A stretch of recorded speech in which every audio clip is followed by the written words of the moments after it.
L'École supérieure d'administration, d'économie, de journalisme et des métiers de l'audiovisuel ESAE offre de nouveaux challenges pour l'année universitaire 2023-2024. Étudiantes et étudiants, parents d'élèves nouveaux bacheliers, ESAE, c'est la garantie d'une formation de qualité à des conditions très avantageuses. À Gbedjromede, à Papa, à Boumekalavi et Parakou, inscrivez-vous en administration générale, administration du travail et de la sécurité sociale, trésor et finances publiques, impôts, diplomatie et relations internationales, journalisme et métiers de l'audiovisuel, gestion des marchés publics, planification et développement local, sciences économiques, sciences juridiques et toutes les filières des sciences de gestion. ESAE vous offre des bourses, demi-bourses et de réductions pour les premières inscriptions dans toutes ces filières. Waouh! En licence 1, 2 et 3 et en master, bénéficiez jusqu'à 50% de réduction sur tous nos sites. N'est-ce pas génial? Infoline. ESAE Gbedjromede, 3e rue à droite en quittant le carrefour Le Jador pour la BIBE Jéricho ou au plus 229 90 93 65 21 98 98 14 00 à Kpakpa au plus 229 52 88 33 33 à Boumekalavi au plus 229 52 88 44 44 Parakou au plus 229 52 46 12 12.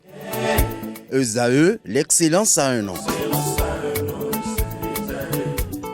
Bonjour à toutes et à tous. On démarre la page des sports de ce matin par les résultats de la 3e journée de la Ligue professionnelle de football au Bénin. Coton Football Club, champion en titre, a confirmé son statut en écrasant le nouveau promu Étoile Filante FC avec un score de 4-0 dans la zone C. Cette victoire solide annonce une saison prometteuse pour Coton Football Club qui s'aligne pour se succéder une 3e fois de suite.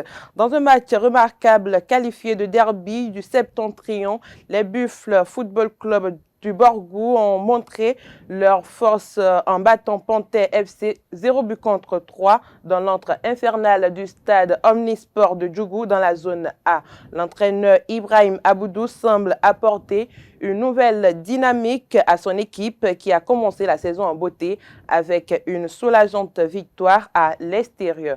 Panthère FC qui connaît un début de saison difficile avec une deuxième défaite consécutive est confronté à un dilemme important qui nécessite une attention immédiate. La pression est sur les épaules du personnel technique pour rectifier le tir et redresser la barre. Dans la zone C, au cours d'un match tendu, l'Aspac et Aïnonvi FC ont terminé sur un score de 1 but partout. Le match a été caractérisé par une lutte féroce et des efforts des deux côtés pour prendre l'avantage. Malgré le but de Roméo Dacosta à la 35e minute, les Portugais n'ont pu résister à la fougue de Aude Arovet qui égalise à la 62e minute. Après la victoire au match précédent face à Adidia, Tadjou Alidou et ses coéquipiers n'ont pu enchaîner. Le match entre Ayema Football Club et Dragon de Louémé est prévu pour ce jeudi et viendra mettre un terme au match prévu pour cette 3e journée du football masculin.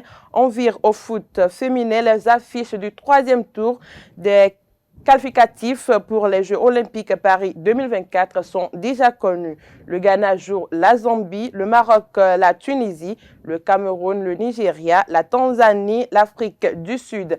Les matchs du 3e tour vont se disputer entre le 19 et le 28 février 2024, toujours en aller et retour.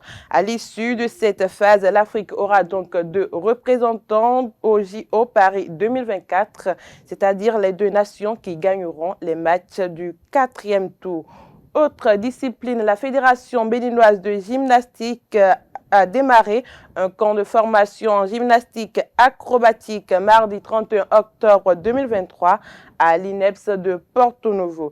Ils sont 24 entraîneurs qui prennent part à ce camp de formation dirigé par l'expert belge donc Yves Michel, assisté par le directeur technique national Innocent Yaka et son adjoint Euseb Noutaï.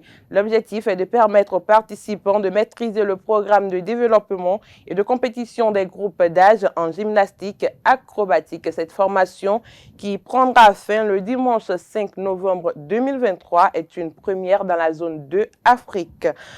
On parle de la bosse pour finir. La Ligue professionnelle de la bosse du Bénin invite tous les bosseurs professionnels du Bénin à une séance de travail dimanche prochain à 15 h à l'UNAFRICA. La rencontre permettra d'échanger sur différents points dont, entre autres, les attributions et le fonctionnement de l'organe et les différents projets en perspective à court, moyen et long terme. L'information est rendue publique à travers un communiqué signé du président du conseil d'administration de la Ligue professionnelle de bosse du Bénin, Aounou Olivier.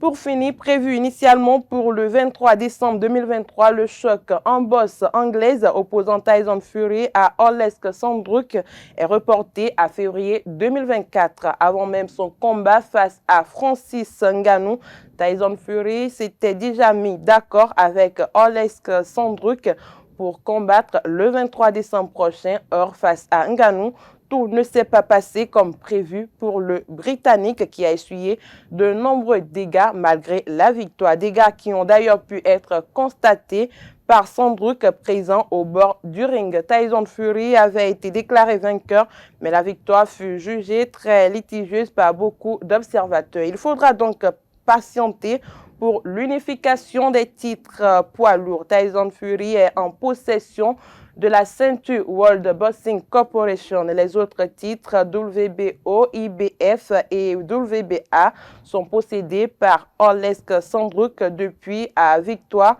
face à Anthony Joshua. Depuis un combat entre les deux meilleurs poids lourds du roster est attendu. C'est tout pour la page des sports de ce matin. Merci et à très bientôt.